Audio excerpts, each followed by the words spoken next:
ভূতপূৰ্ব ৰাষ্ট্ৰপতি doctor APJ Abdul Kalam sir তেওঁ মুছলমান আছিল নে নাই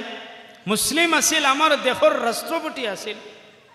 মই যিমানবোৰ জানো সিমানদূৰ সম্ভৱ ৭৮টা ডক্টৰেট ডিগ্ৰী আছিল APJ আব্দুল কালাম ছাৰৰ বৈজ্ঞানিক আছিল মিছাইলমেন ইমান ডাঙৰ ডিগ্ৰী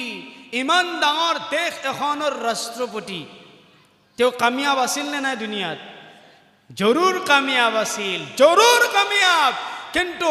৭৮টা ডিগ্ৰী লৈ কবৰত গুচি গ'ল শিলঙত মৃত্যু হল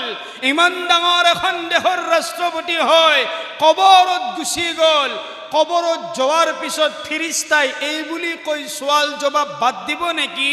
যে এইজনৰ ৭৮টা ডক্টৰেট ডিগ্ৰী আছে এইজনক প্ৰশ্ন কৰিব নালাগে হ'ব